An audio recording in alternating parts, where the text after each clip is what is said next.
An incident unfolded this morning on the North Shore whereby 4 members of the public were stabbed.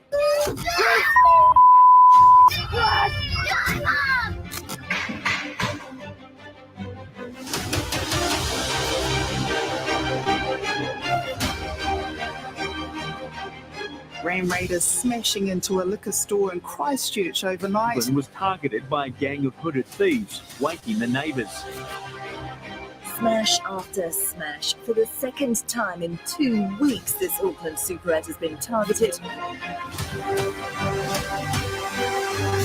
Taking out Noel Lehman, neighbouring store Posty.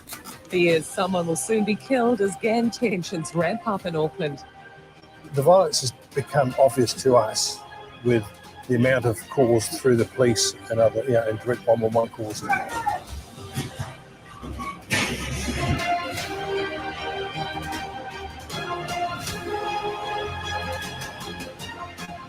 The first came in with a hammer, the second with a baseball bat.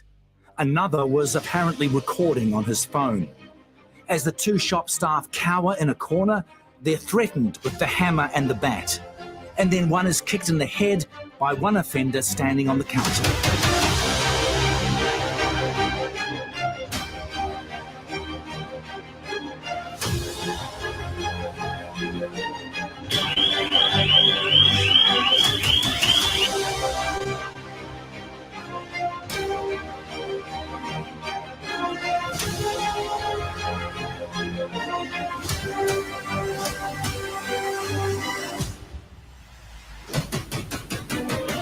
A group of 4 offenders have been caught on camera tearing through a central Auckland dairy this morning. Once inside, they grabbed what appears to be cigarettes and electronic accessories before fleeing in the same vehicle.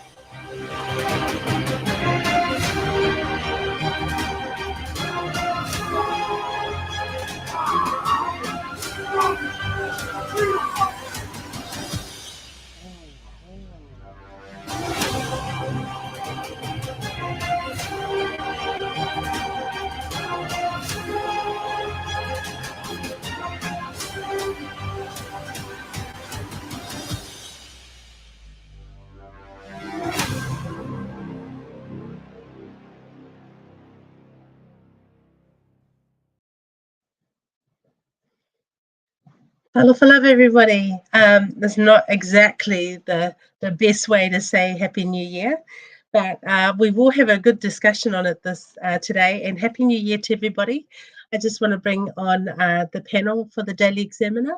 So Mel, if you'd like to join us. Hi, Mel. Welcome. Hi. Good evening, everyone. Happy New Year. Thanks for tuning in. We've also got Dave. Dave is going to join us. Hello for Dave. Hey everyone, Happy New Year. Hope you guys are all doing well. Good to be here tonight. And we have our lovely Victoria. Hello, good evening. Nice to see you all. Happy New Year. Hopefully we could have Elliot if he's able to join us. That would be really good, Elliot. It would be really good. Whakalawaatu, welcome everyone. So glad to be here. We'll see how long my internet doesn't play up. So it's just great to be here. And yeah, absolutely, as you said, Liao, really bad way of introducing the new year, but it needs to be confronted. If we don't want to discuss these problems, we need to first know what's sick within our society. So really happy to be here as long as I can be here for.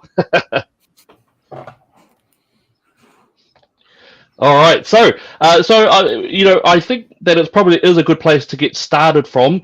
This year is 2023. Some massive things have been happening over the last year or so. 2022 itself was really big, and I think let's have a discussion on the fact that we've had a massive crime wave, both youth and adult. But there is a specificity around the fact that youth crime has exploded onto our scenes, and I think that is actually something that we need to really discuss and be a part of. So how about we have the real quick round table, Robin? Before I get started, just some housekeeping as well. If you're in our audience, thank you so much for coming in and having a chat with us. Please chuck down your comments, your queries, your questions. We will put them up as we're able to, and we want to also make this interactive as well. If you have something that's really there that we want to discuss, we'll bring it out and we'll have a chat about it. So Absolutely. Share this around, have a discussion. Great stuff. Right. Youth crime. The fact that we've got a massive escalating problem, it is at epidemic levels. What are our thoughts? How big is this going to be in this year's election?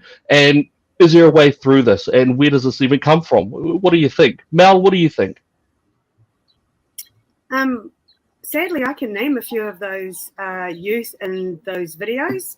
And when they've come into our care, they've been really proud. They've gone, look up this one in New Zealand Herald or wherever it may be. And then you watch the video and they're like, see, that's me. And they're really proud. There is absolutely no remorse. And when you approach them and say, well, why are you doing this? You know, think about the people you're hurting. Think about the victims. It's just not in their scope of things whatsoever. There is no remorse. But you look at the broken families and where they come from, it's like, well, really? I mean, as a caregiver, you can, or even as a parent now, you can have a 10-year-old that can beat you up and there is nothing you can do about it. Absolutely nothing. I've heard of caregivers that have been assaulted left, right and centre. You can't restrain a youth that's flipping out or a young person. You literally have to just stand there and take it. There's nothing you can do. So, yeah, there is a big problem, and I still stand by what I've been saying for years and years. It really does stem from the breakdown of the family unit and policies that were implemented many, many years ago that were well-meaning policies, but from that derived the dependency on social welfare, the DPD and all the rest of it. So do I think it's going to improve this year? Absolutely not. These kids are empowered. Absolutely no way. So do you think that it's going to escalate? Do you think it'll get worse and that the deaths and the murders that we saw last year, that it's going to continue and get worse? Absolutely. The consequences for actions just aren't there. When you've got judges that make a phone call to the prison prior to sentencing to say, is there even room? We're in big trouble.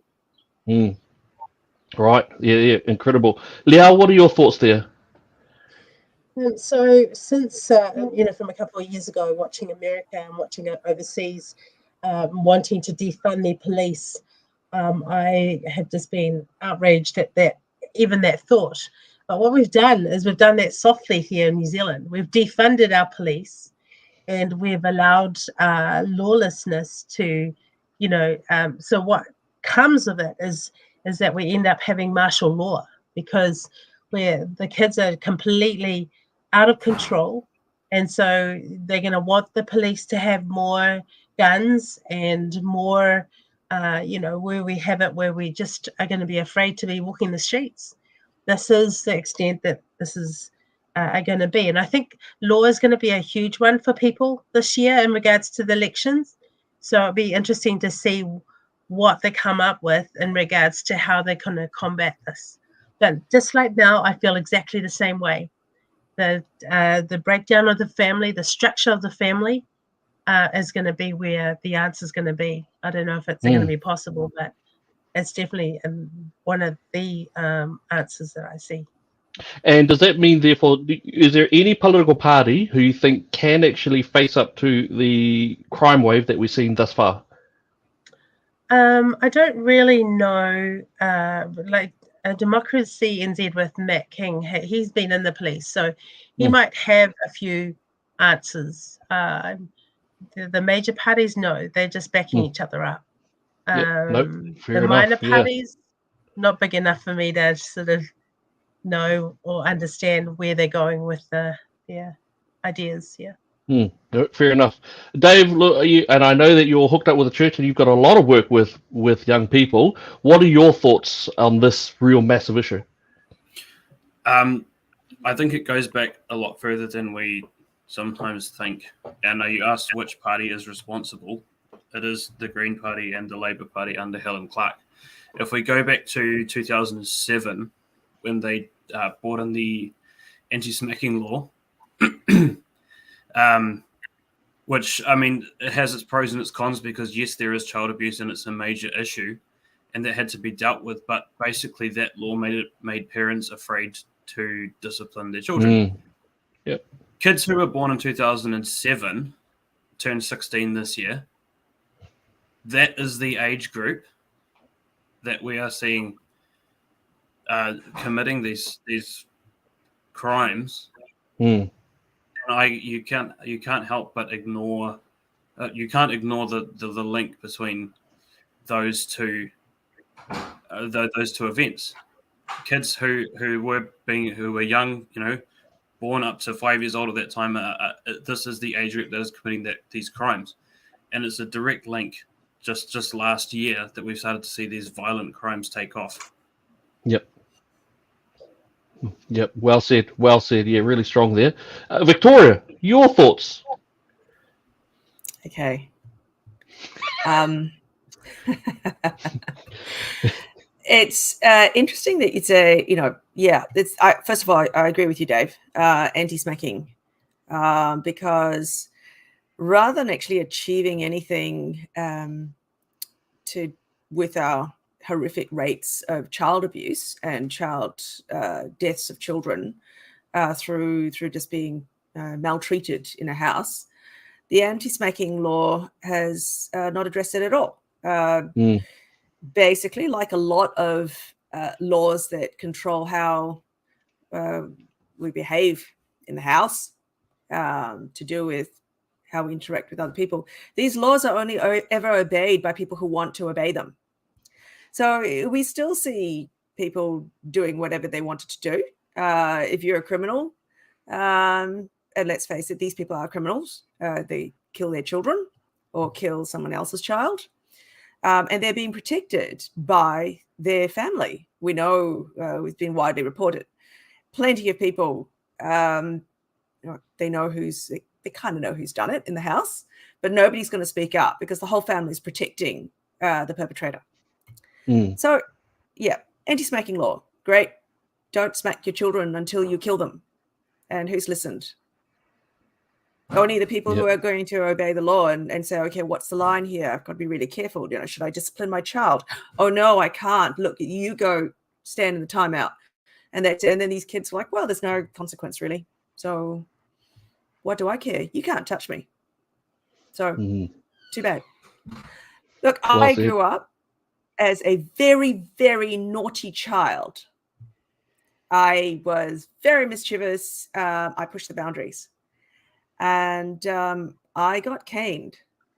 This is the whole usual Asian family joke, right? It's isn't there even a meme about it or some sort of running gag? Asian parents, right? Sure, you can go and call the police, but it'll take the police 20 minutes to get here. And in the meanwhile, you're stuck with me. So, I mean, look, it's I don't think I turned out that bad. I certainly haven't carried out any ram raids, and I'm relatively stable. I'm pretty sure.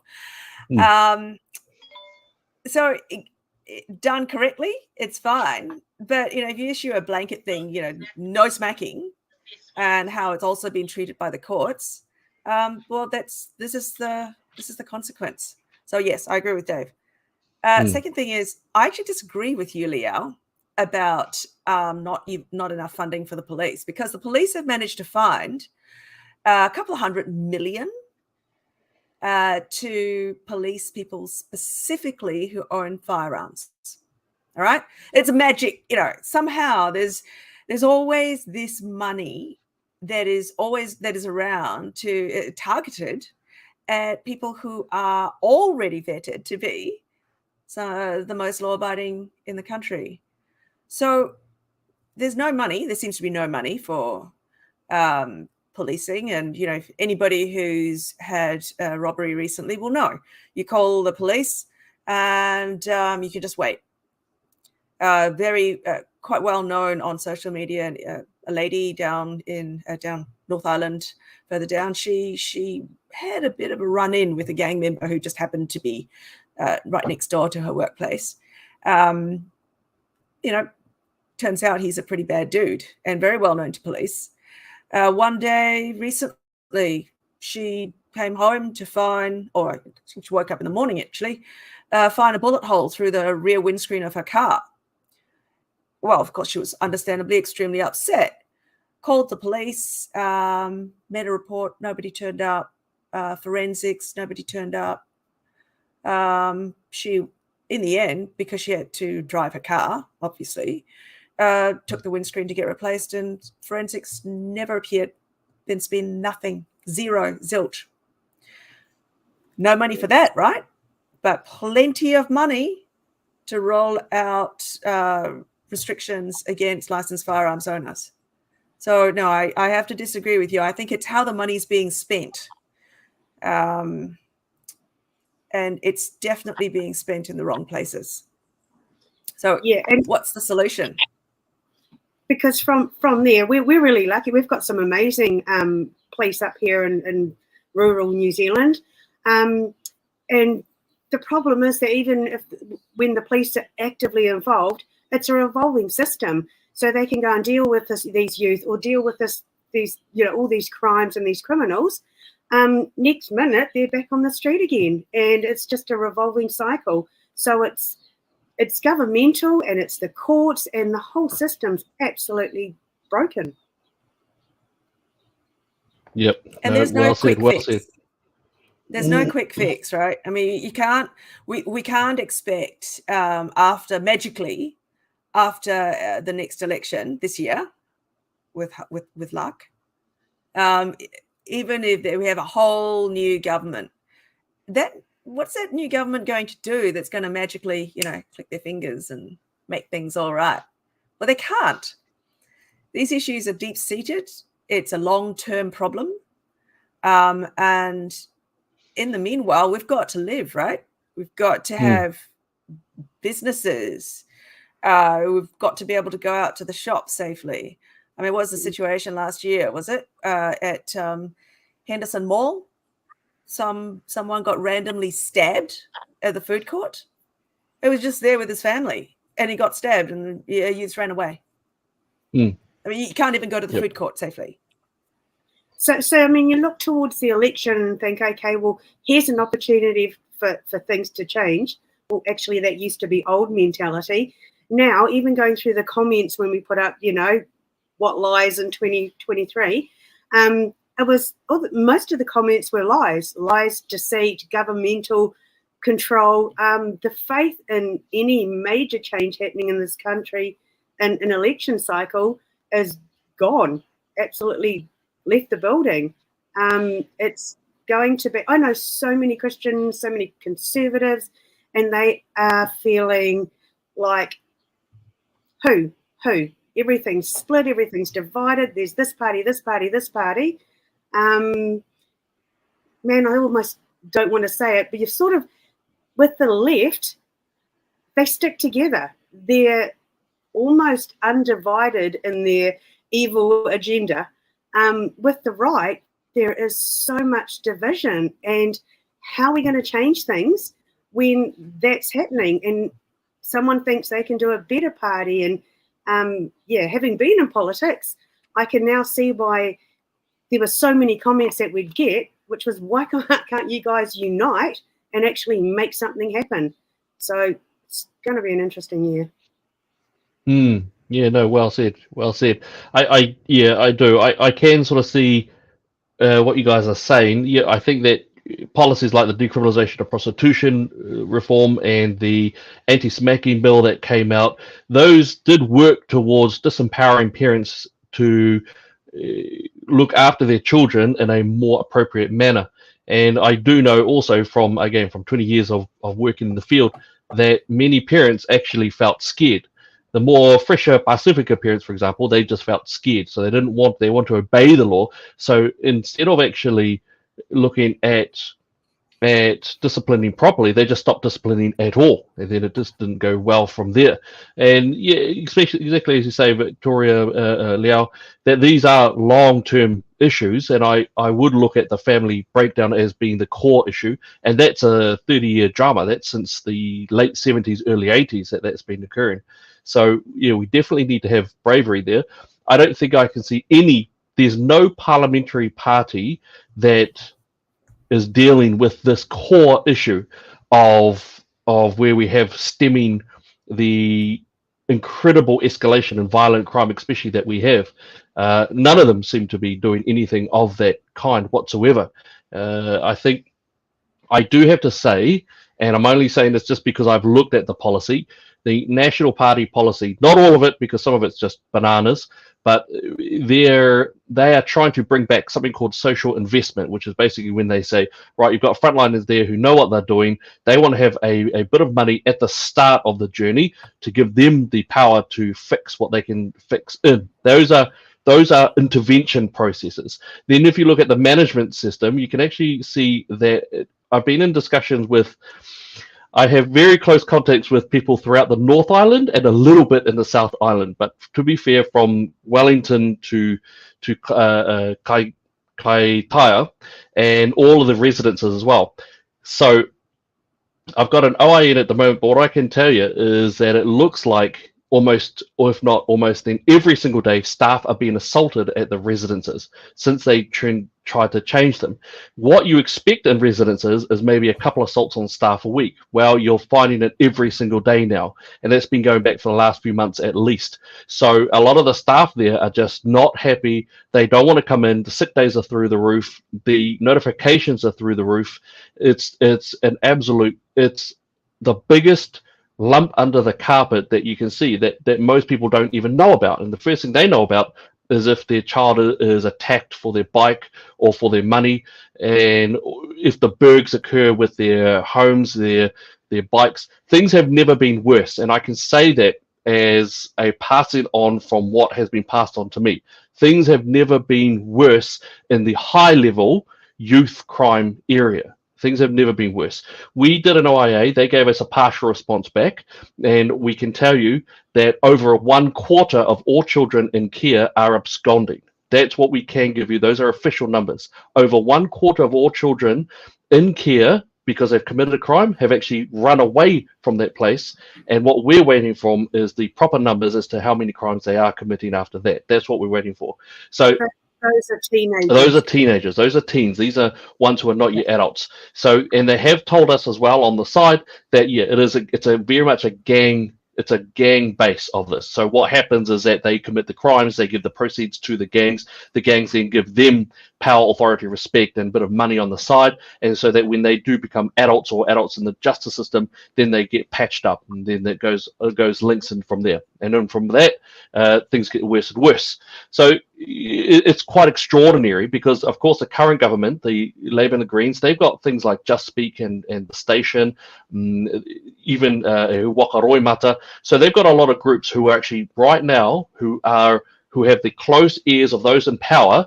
They have reports which say that they want to defund the prisons entirely, as in they want to bring in community workers, social workers. They want to defund the entire prison system. They want it gone, wiped out.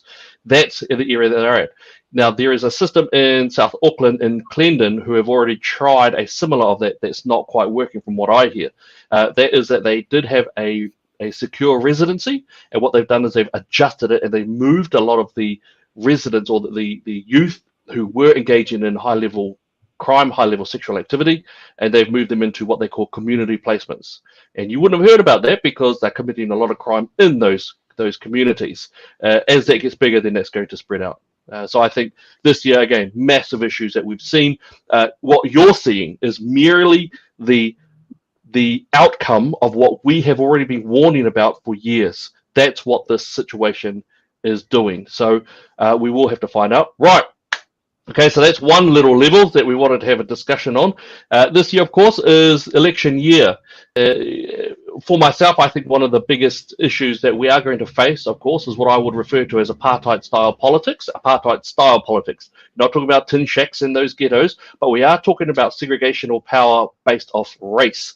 So, right, so that's also when you had Jacinda Ardern, who was saying that, hey, democracy, when she was talking to Jack Tamey, she said that your idea of democracy as in one person, one vote is overly simplified.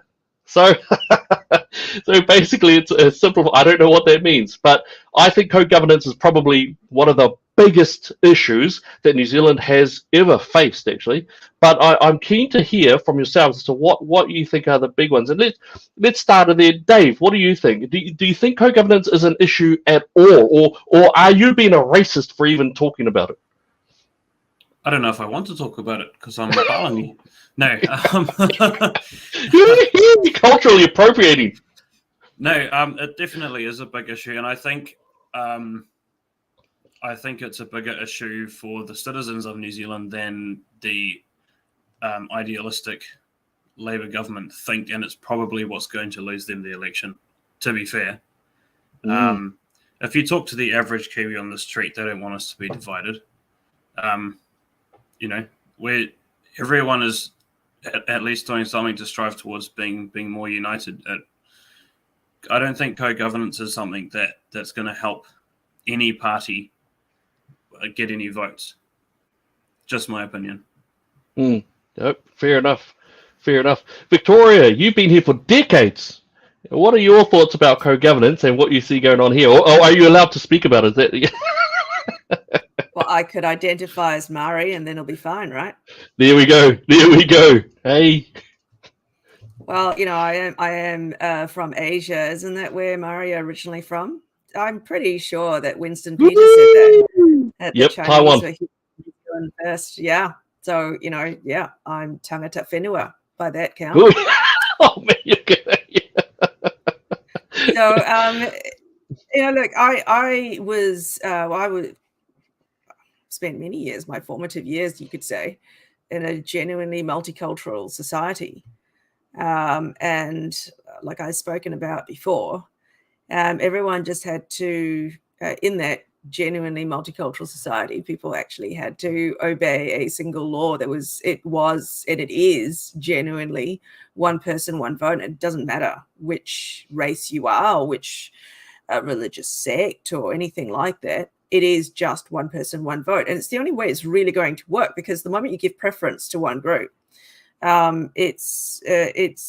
society is going to, in fact, fall apart. You're going to create situations of envy, distrust. A friend of ours who has come from Malaysia. Anybody who is from Malaysia can tell you quite clearly, co-governance there, basically governance of one racial group over everybody else, has never worked, has not worked. And it's turned out to be quite disastrous for business, for trust in things like healthcare, where people actually actively avoid a certain race of doctors because they know they've been given preference. They can get into medical school more easily. Back to home, I put out a tweet a little while ago because, hey, I happen to be in a retail store somewhere in Auckland, and three women, total strangers. One of them was Maori, one of them was Pākehā, and there was me. All of us had been in New Zealand for a long time, and the European lady, quite blonde, very very distinctly European, said, she had a friend who was desperately needing surgery, and was told basically, well, if you're not Maori, so you don't get priority. The Maori lady was utterly incensed. She said, well, that's wrong. That's racist. Of course, we all agreed. The Maori lady went on to say a bit stronger, which I will not repeat here, but basically that this government would be in trouble if that continued. Other people that I've spoken to who are full-blooded Maori, fantastic whakapapa going back all the way. They can name which canoe they came from. They have said that they're appalled at what's going on. And this whole concept of co-governance is really this handing over power to a small group of very powerful people that your common Maori person has no links to, totally disagrees with, and they're not going to see any benefit from it other than a lot of resentment from everybody else for being put in the front of the queue for critical things like public health care. So no, I think it's a very, very bad idea, and it's incredibly naive by a small number of people, and actually quite a lot of their supporters, and incredibly calculating by those who want to gain power and enrich themselves at the expense of all of their friends and family and the rest of New Zealand. It's incredibly selfish and treasonous. Treasonous. Ooh, I love it. Yeah. I tend to agree as well. Yeah, absolutely. Mel, with your little mate there on your shoulder, what are your thoughts about co-governance? Because also, I believe, but I don't know if she wants to mention it or not, Mel has a particular whakapapa as well, actually. But Mel, what are your thoughts on co-governance, and is it a big deal at all? It's a huge deal. It's huge. I mean, when I was many years ago out campaigning in Northland, one thing you didn't really want to mention was my history, which is I'm a direct descendant of Henry Williams, and that's like, but I don't know that the government and the mainstream media seem to want to put out this narrative, and they keep pushing it, that actually everyone's okay with it, and it's really good. And I don't believe a word of that. I haven't actually talked to anyone that agrees that co-governance and what's going on at the moment is okay. People are saying it's the most racist thing they've seen. It's insane. People talk about they bring in South Africa into the conversation and stuff. It's but for me, I don't think it is the biggest election issue. Actually, I just think there's too many. For me, kids' education, I'd like to see them educated in English and math and science and normal subjects. This other stuff that's going on, you have to be kidding me. So freedom's a big one after the last 2 years. It just shows how slippery the slope has been in the past 3-6 years, because the lists are huge. Yep. No, fair enough. And Liao, hey, Samoan. You could bring up dawn raids or something. What I was thinking is that for 16%, of New Zealand to be able to, I'm thinking, so what is wrong with co-governance? And then I ask you, what co-governance in the whole world has ever worked? And we just like, okay, so what makes you think it's going to work here in New Zealand? It becomes where we're continually dividing the people. And that's what it's going to come down to, is just huge division. Like we've talked about this before, Elliot. You are part Māori, your wife is not. She may need an operation. It's not going to matter. You're the one that is, So at what point do we go, okay, this is madness. We need to stop. We've got so many issues that are coming up. But this is probably going to be a big one that covers a lot of our issues that are going to happen in 2023. The division is a huge thing, and we need to push back on that. We have to. We've, just being in the community, there's just no way I ever just have the programs that I run, the food parcels that I give out is not just for Māori or Pacific. It needs to be whoever has a need. And that's what I've always, held to my conviction, is that if people have a need, they have a need. It's not going to matter what race. And that's what we have to hold true. Whether you're going for applications for things, you need to stand strong on that. Or else we will just be throwing money at, we're going to do it, we're going to feel bad about it, and people are going to suffer in the long run.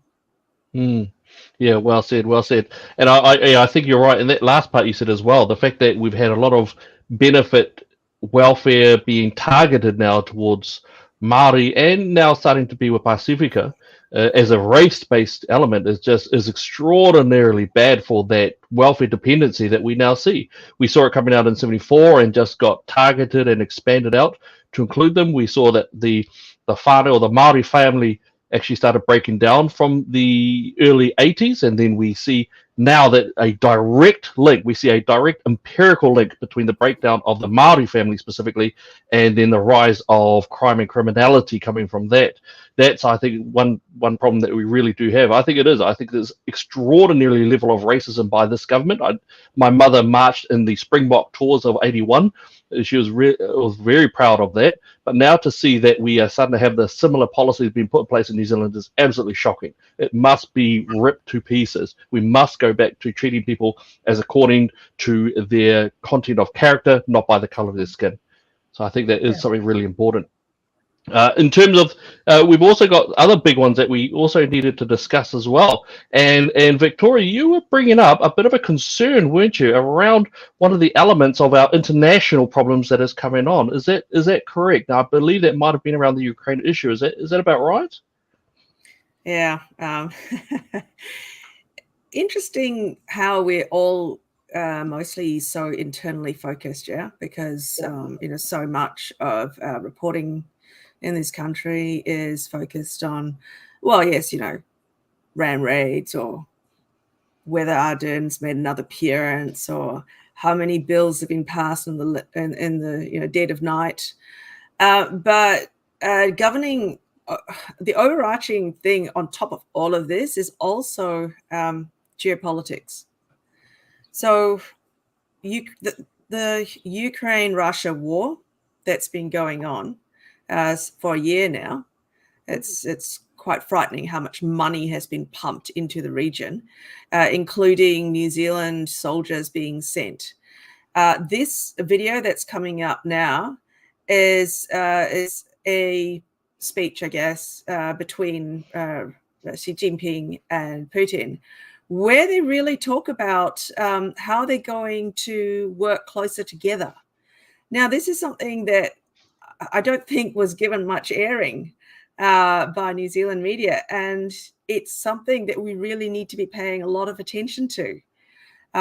Here we have two very powerful countries basically linking up, looking after each other's backs. Russia is basically independent. I mean, it's energy independent. It's transferred a lot of its manufacturing onshore. It controls the energy supply for most of Europe. So when, for example, Germany says, oh, no, we don't need Russian gas anymore.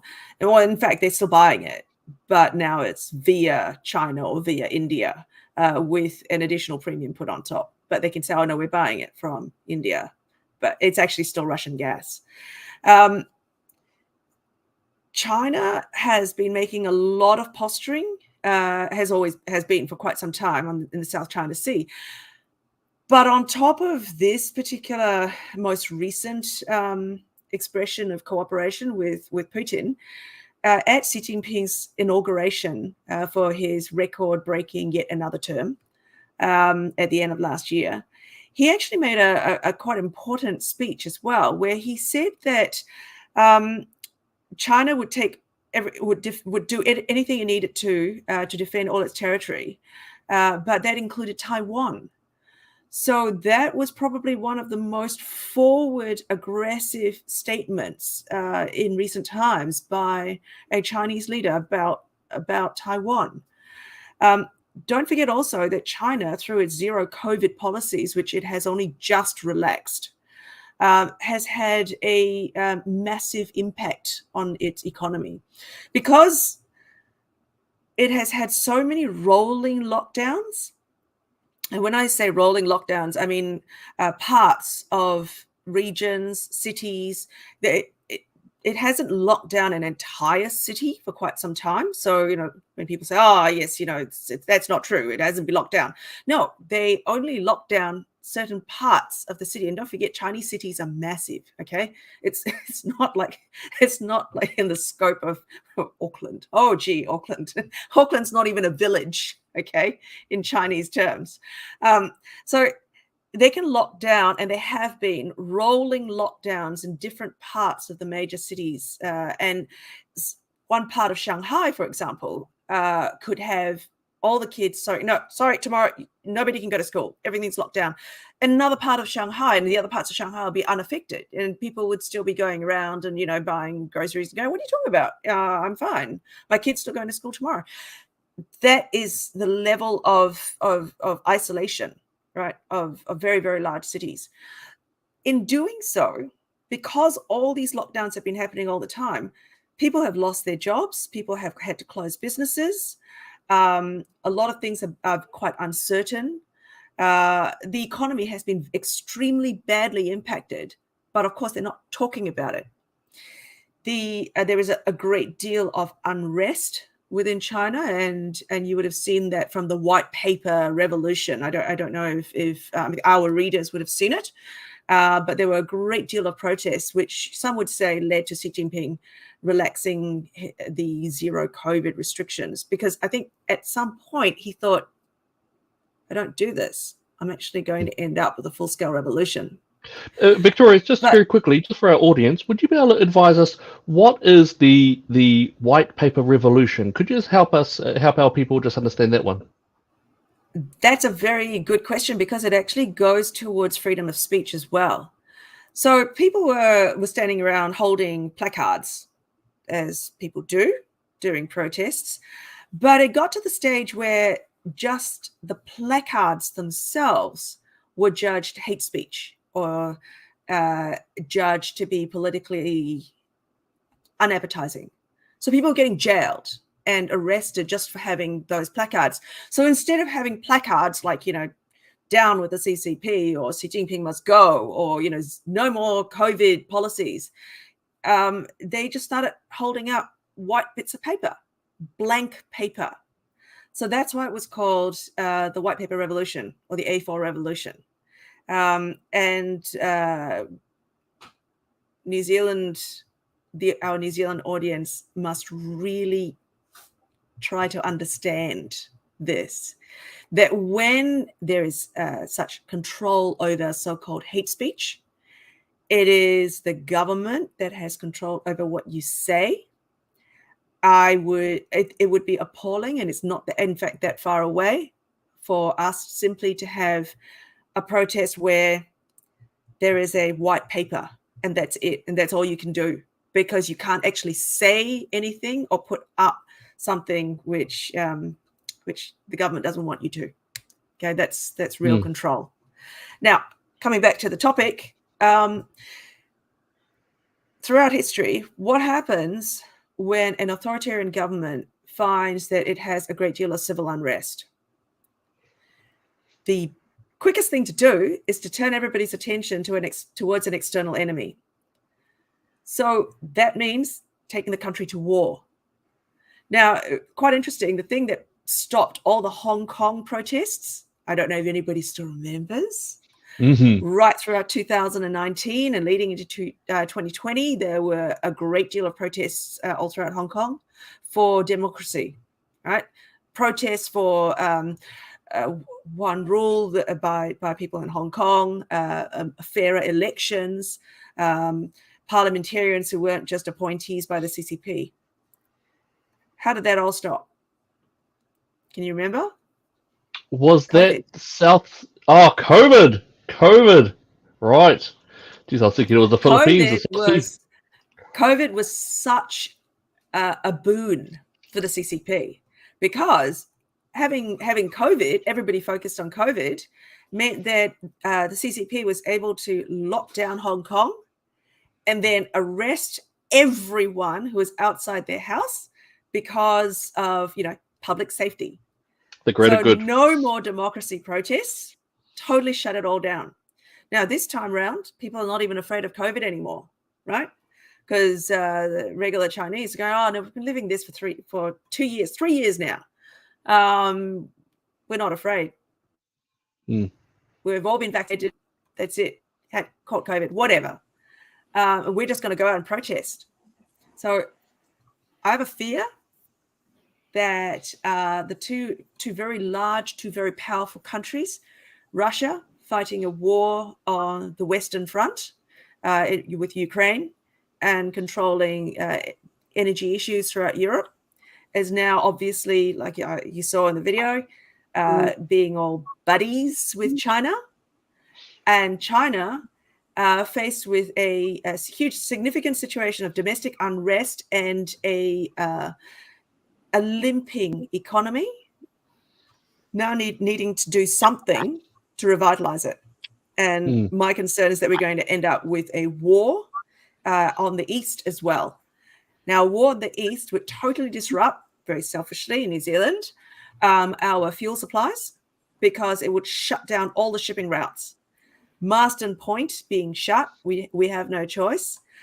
People who are in the know, so people who are doing diesel transport around the country will tell you, tanker drivers will tell you, we've probably got a situation of about 2 weeks rather than whatever the government is trying to tell us. And these are the guys who know, because they know how much fuel they are currently delivering to various stations all around, or farms, or whatever. They know. Then, so that will shut us down, and there's no more export. I mean, no fuel alone would send the country into anarchy, because the first thing that's going to happen is that our hospitals will shut down. No more deliveries of medical consumables. No more deliveries of medications. Yes. So it's not looking good. It's not looking good. And I can say that I've actually had some friends who have been over to the islands, several of the islands in the Pacific. They've said that actually there's no fuel. No fuel is being sold there. So that's quite fascinating. They're getting far and few between. They're really worried themselves. So I think they are a bit of there's been quite a few canaries in the mine, and I think that is certainly a closer canary to the mine for New Zealand. So I definitely think that we've got some massive issues in regards to that scene. Thinking about also stuff around in terms of closer to New Zealand as well, I think we are looking, I have to say, I think one piece of good news could be the fact that families, their parents are starting to be aware of the sexualization of their children within schools. I think in that time period between around about 9 a.m. to 3 p.m., I think we're starting to see more and more families being made aware or realizing that their children are actually being inculcated with a very strong ideology from the LGBTQIP+. And I think that is something which could actually be a positive in terms of the fact that the parents themselves are starting to raise up against that. Does anyone have any thoughts there about the sexualization of children? Because of course this is not just New Zealand. This is actually, we're simply we're actually on the rim of the world in that respect. Britain was probably the first, if not one of the first, then you had the US, then of course Australia's got it, and New Zealand now has it. The lockdowns prevented it from being implemented in 2020, as they said, but 2022, it was pretty much full bore. But does anyone have any sort of thoughts around that sexualization of our children in schools, and if that's going to play a part? I'm going to sort of spin it around a little bit, sorry, but I'm totally agree with Victoria. And you were just saying that when you look at the what's coming through, it's on a global scale. So it's not just New Zealand. And I think that's where people are missing what's coming next, how it's going to start forming, is because they're very, very focused just on New Zealand, not what's going on in neighbouring countries in Australia and what's coming. It's almost like there's a bit of a world heads up. It's Raywin just mentioned before the 15-minute cities. That's starting to be a bit of a hot topic around the place. Yet that was brought out quite some time ago by the World Economic Forum with their lovely little video about how awesome it is that you're going to live within 15 minutes of everything, so you won't need a car, or it'll just be great. I mean, talk about, bird in a cage. So, yeah, I definitely, gender ideation and everything coming to the schools it's disgusting. I think parents have had enough, and I think there's going to be more and more kickback. But I also think we need to look to the world stage and those that are playing the world stage to see exactly how it's going to play out. Yep. No, fair enough. Does anyone else have any thoughts there about especially about the children in schools, the fact that they're outside of our ability? We know that homeschooling has skyrocketed. We know that the numbers are through the roof at the moment. In fact, so much so that the government itself has taken note and is trying in their messaging to allow parents to sort of go back to schools. We know that they're also trying to change a couple of the law or amend some of the laws in terms of the homeschooling to encourage them to go back to school as well. But is there any concern or sexualization of our children just a part of being done in a modern progressive world? What do you think, Dave? I'm probably not the best person to speak on it because I don't have kids, but I think down the line, at least for me, the slow trend is towards pedophilia becoming acceptable. And I think that's the biggest concern for me, because we're starting to see this whole drag story time for kids and drag shows for families. And honestly, it's sickening. If you want to dress up in drag, that's fine. I'm a libertarian. I do not care. But as soon as you start making that accessible to kids and making it acceptable for kids to be part of that, the only thing and the only motivation for that is to normalize pedophilia. And that's what we have to be making people aware of. And I think that is probably the biggest issue in my mind. Yeah, and it's coming right to the start at the schools. Well, you're actually right. It is coming. So the RSE program starts at year one. Level 1 student. So level 1 student has the learning outcomes, and that's where they start to say, and that's primary school. And so primary school children are to be told or to have an understanding of the difference between sex and gender. They are also to have a knowledge of different sexual orientations and gender identities. That's from level 1. That's primary school. Right? And then it just gets more and more what I would regard as more heavy duty. And exactly what you said, Dave. Once you become an adult, do what you want. You can, if you're going to cut the penis off, double mastectomy, whatever. But a child needs to be protected. There's no need for them to know any of this highly sexualized and also unscientific and damaging ideology at all. The children who do have gender dysphoria should be, and have been for many, many years, looked after and supported at a one-to-one basis, and that's been absolutely fine. We also know that not over 95% of those children do come in line with their actual sex. So they've had gender dysmorphia, gender dysphoria, gender disorder, and then they've popped in. Not over 95% of them go back in, and they generally are homosexual. Whatever, no worries. But this broad spectrum. We also know that in England last year, the Tavistock Clinic was shut down. They've actually had education, or what they call gender ideology education, in there for about 12 years. And what they found was a 5,500% increase in children down to 4 years old who were displaying what the Tavistock Clinic said was gender affirming requirements. And so they were pushing puberty blockers on those children. They've been shut down, and now there's over 1,000 families have gathered together to do a class action lawsuit on the clinic itself. Scotland, for example, now is actually not there yet. They are just funneling through. All the kids are being educated or inculcated with the gender ideology, to the point where even now, I believe the last case was they had a prisoner who murdered his own cellmate, has now identified as female. He's now been transferred to a women's prison, and there's, I believe, and off the top of my head, I think there's over 90 prisoners in such a way, have been male, many violent, and they have now been processed over to the female prisons. Is that going to happen in New Zealand? Well, we'll just have to sort of see there. Before we move on, does anyone else have any sort of thoughts around that school sexualization, the gender ideology there? Can you hear me? Absolutely. Change to my.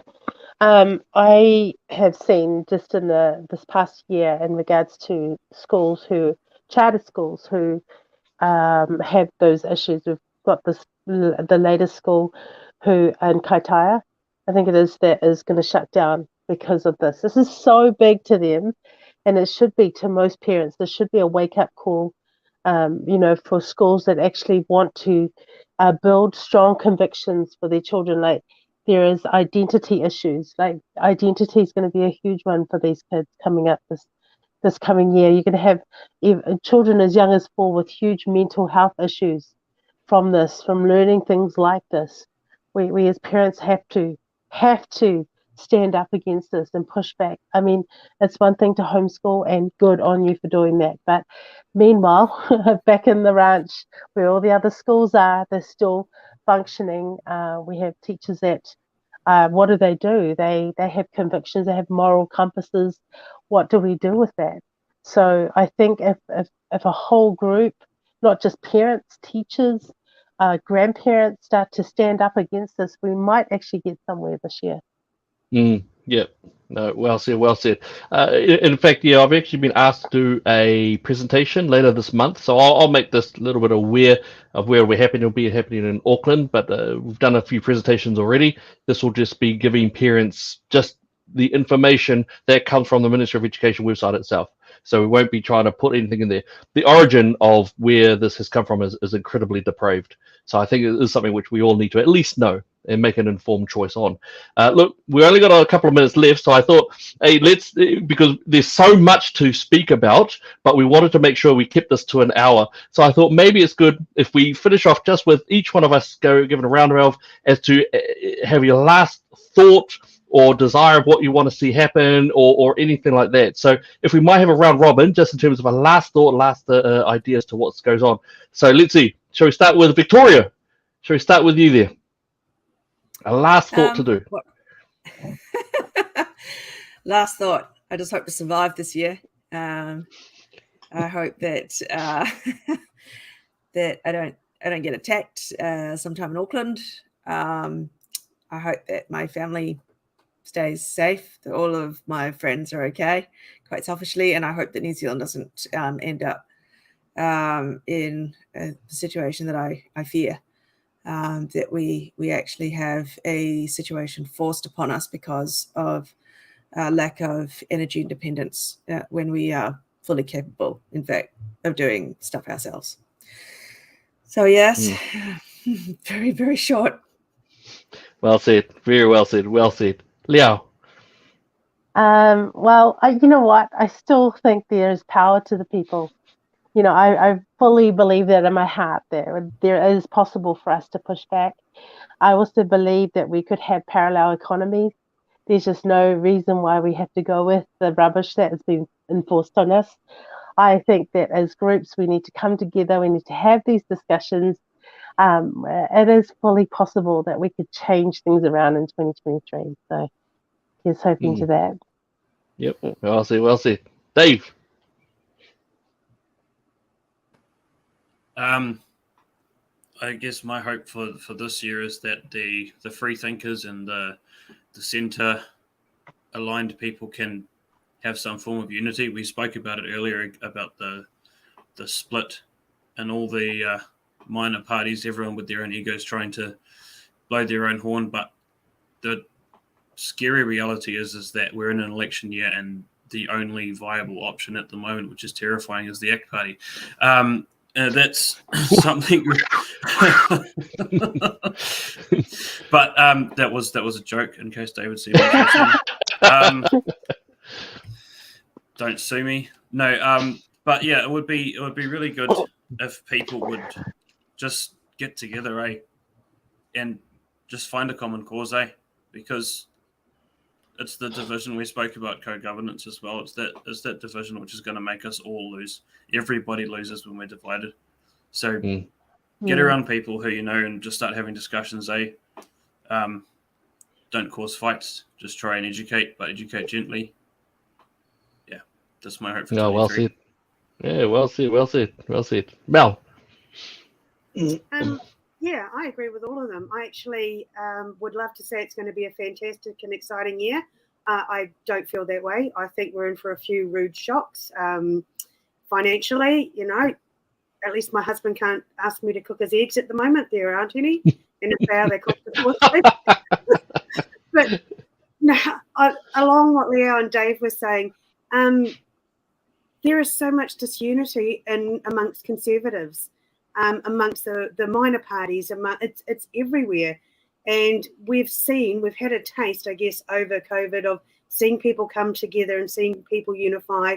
And same thing, I want to encourage everyone to do that. We had the Churches for Freedom all come together, all different denominations, but they came together to fight for a cause. And we need more of that. We need more unity, not more separation. So, yeah, and hunker down. If you can grab some chickens, go for it, and throw some potatoes in your backyard. Awesome. Yeah, for myself, yeah, absolutely what everyone of the team has said. We will make sure that we're actually going to be here. We believe that we want to just report to you what's going on. I would like to see actually more answers. Internationally, we're seeing more media now being allowed to ask questions about where the virus came from. They're also able to ask questions around about the efficacy and even the risk of the vaccines out there internationally. You're able to ask it. Over here in New Zealand, though, you still will not be able to speak about it barely. We also know that Facebook, for example, that at least one of New Zealand government departments has access to the shutdown portal of Facebook. So anytime that you got shut down for quote unquote misinformation, it was more than likely a government department. So I think there are some really big questions that need to be answered. I think that the mainstream media in New Zealand is doing a terrible job overall. I think there are some times where they do pretty well, but I would like for those questions to be answered. I want a real strong campaign to understand what's going on. I want our people to be unified and standing firm, and to remember that the New Zealand, when we did come together, and look, I am going to go back to traditional times of World War I and World War II, where we stepped together. Didn't matter your skin color or anything. You just stood together. We also need to protect our families, and in actual fact, it's only the parents who can do that. No one else can. The politicians have shown that they will not step up and defend the family nor the children. So I think that we need to make sure that everyone knows what's going on and keep that awake. We will make sure that we have more and more podcasts and open discussions so that we can engage them with the truth and actually bring these out, make them clear. So because pulling things out of the darkness into the light is how we get through things. But, just from all of us, I know we're going nearly 5 minutes over, but I think it's going to be an exciting year. I do. I think it's going to be a time where we do make sure that everyone knows everything and we'll get it sus. So just from all of us to all of you, thank you so much for being our audience. Thank you for being with us. And we're going to continue going hardcore in the future, especially this year. So from all of us, God bless you. And we'll see you again real soon. Ka kite. Good night.